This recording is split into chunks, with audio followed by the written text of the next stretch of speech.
Hello everyone, welcome back to my channel Xgene and proteinX. In this tutorial video, I'll talk about the Graphpad Prism. So in the same video, I'd like to cover these four different topics, like how to make grouped graph in Graphpad Prism, and also how to get the error bar for the standard deviation, unpaired and paired t-test, as well as also how to get p-value. So let's begin. So first, I wanna open the Graphpad Prism. So from here, new project file, and here you see here there are different kind of option. So you might get different kind of Graphpad, which one you want to get.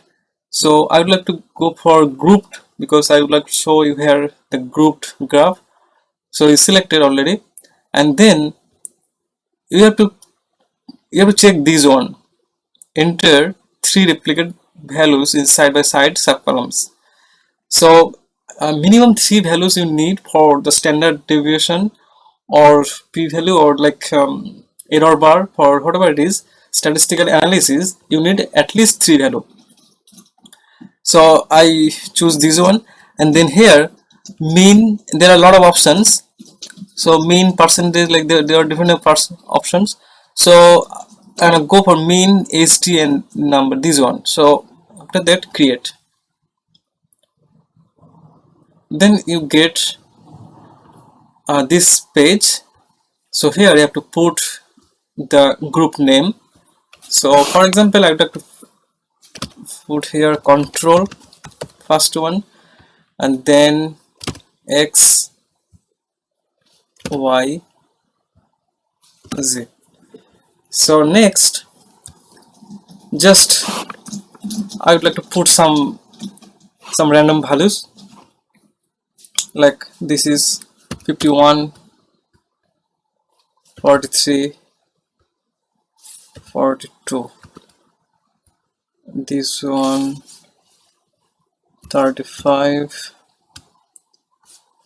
40, 45, this one 56, 57, 65, 65, and here will be 49, 37, and here 41. So I just put some random values. So you have to just you have to calculate your different kind of the value, and then you have to put it here. So next, if you click here, then automatically graph is here. So it's automatically created. So first one, I have to take this summary data. So it's I'm gonna click OK. So as you see here, so this is the graph that already made. So I can choose here, this is the some value, whatever it is, what kind of value you want to get it, so you can accordingly rename it. Alright, so here is, you can see these are the error bar.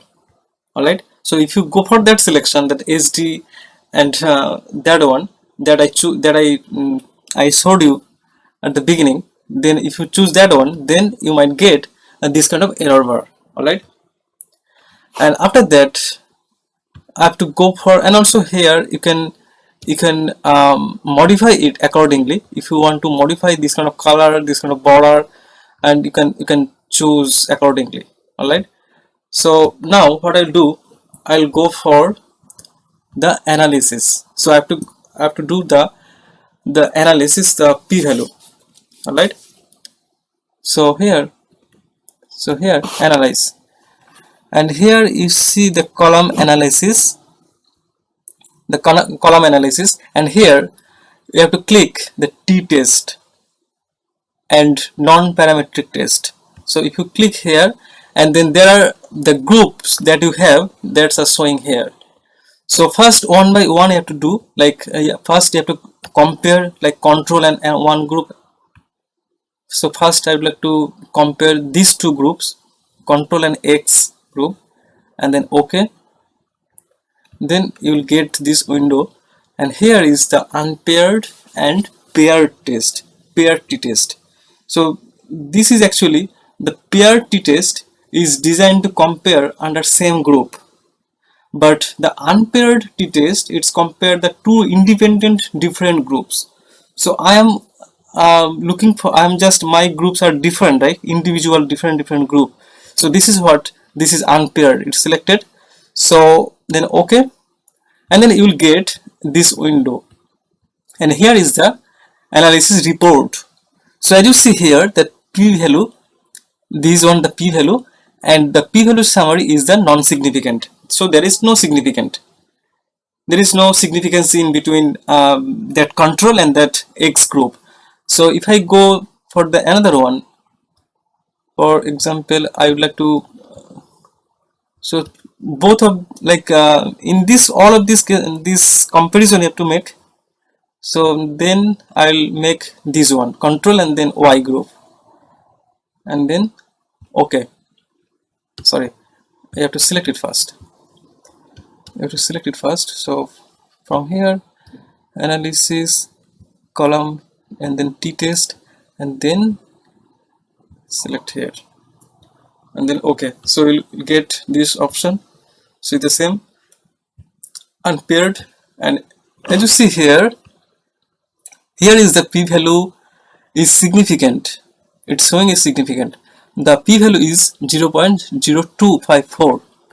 So that when the p-value is less than 0.05, that indicates it's statistically significant data. And when the p-value is less than 0.001, then it indicates that statistically highly significant. All right. So this is less than 0.05, this data. So it means that it is statistically significant. So you can save this data, or you can put accordingly. You can label accordingly in your PPT or however you want. And then again, another group is left already. So and that one I need to do. So that is column t-test, and then the remaining one. So same. Alright, as you see here, this is non-significant as well, because the p-value is very high, 0.5. So this is the non-significant. So out of this, so only one, as you see in this figure, that only one, this one is significant. So that is value is that I got, that is 0.02. So this is a significant value. Alright, so this is all about this kind of that data that we can make by this way. And also you can label, if you want to label it, so you can label it here. Alright, so I hope this video will be helpful. If you like this video, kindly hit the like button, share it, and please don't forget to subscribe my channel. Thanks.